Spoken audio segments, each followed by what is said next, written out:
मायलेकाचा भयंकर प्रताप. पत्र्याच्या राहत्या घरात 10 कोटींच्या नोटा. आई मुलाला जाग्यावरून उचललं. संपूर्ण महाराष्ट्रात चर्चा. एका छोट्याशा पत्र्याच्या घरामध्ये असं नेमकं काय सुरू होतं? बाहेरून पाहिलं तर ते घर इतर घरांसारखं साधं दिसत होतं. आसपासचे लोक त्यांच्या कामात व्यस्त होते. मात्र काही काळापासून काही हालचालींनी तपास यंत्रणांचं लक्ष वेधून घेतलं होतं. कारण काही नोटा बाजारात फिरताना संशयास्पद आढळू लागल्या होत्या. या नोटा नेमक्या कुठून येत आहेत याचा शोध सुरू झाला. तपास यंत्रणांनी वेगवेगळे धागेदोरे जोडण्यास सुरुवात केली. सुरुवातीला अनेक शक्यता तपासण्यात आल्या. एखादी मोठी टोळी काम करत असेल अशी शक्यता सर्वाधिक मानली जात होती. तपास जसा जसा पुढे गेला तसं चित्र आणखी गुंतागुंतीचं बनू लागलं. नोटांचा मागोवा घेताना काही माहिती अशा ठिकाणी जाऊन पोहोचली जिथे तपास यंत्रणांनाही प्रथमदर्शनी विश्वास बसला नाही. कारण संशय ज्या ठिकाणी जात होता ते एखादं मोठं अड्डं नव्हतं.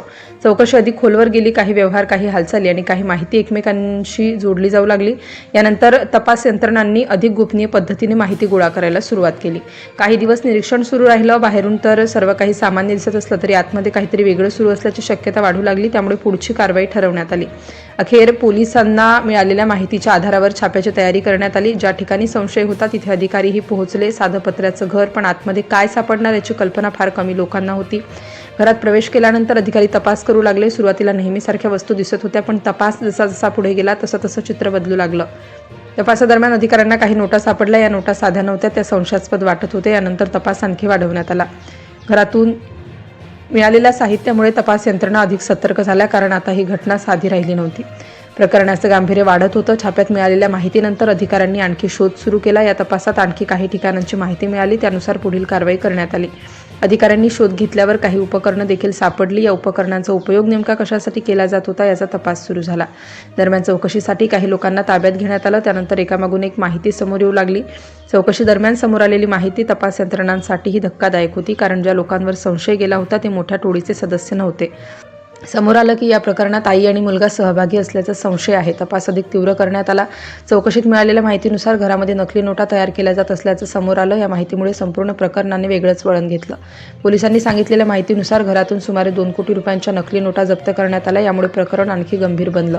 यासोबतच नोटा तयार करण्यासाठी लागणारी काही उपकरणं आणि साहित्यही सापडल्याचं सांगण्यात आलं. यामुळे संशय आणखी पक्का झाला. चौकशी पुढे सुरू राहिली. अधिकाऱ्यांनीही या नोटांचा पुढे काय वापर केला जाणार होता याची माहिती मिळवण्याचा प्रयत्न केला. तपासादरम्यान समोर आलेल्या माहितीनुसार तयार झालेल्या नोटा पुढे विकल्या जात असल्याचा संशय व्यक्त करण्यात आला.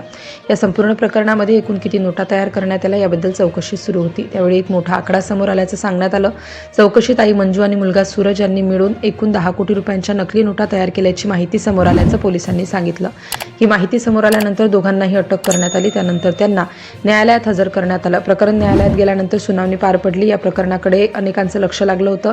न्यायालयाने उपलब्ध माहिती आणि तपासाच्या आधारे निर्णय घेतला. या निर्णयानुसार आईला 6.5 वर्षांची शिक्षा सुनावण्यात आल्याचं सांगण्यात आलं. तर मुलाला बाल कारागृहात 2 वर्ष ठेवण्याचा निर्णय देण्यात आल्याचं समोर आलं. ही संपूर्ण घटना मध्य प्रदेशात घडल्याचं सांगण्यात आलं. एका साध्या पत्र्याच्या घरातून एवढं मोठं प्रकरण समोर आल्यानंतर अनेकांना धक्का बसला. आणि शेवटी समोर आलं ते म्हणजे ज्या घराकडे कोणी विशेष लक्ष दिलं नव्हतं त्याच पत्र्याच्या घरात मायलेक मिळून नकली नोटा तयार करत असल्याचा आरोप उघडकीस आला. आणि 10 कोटींच्या नकली नोटांचा या प्रकरणाने अनेकांना हादरवून सोडलं.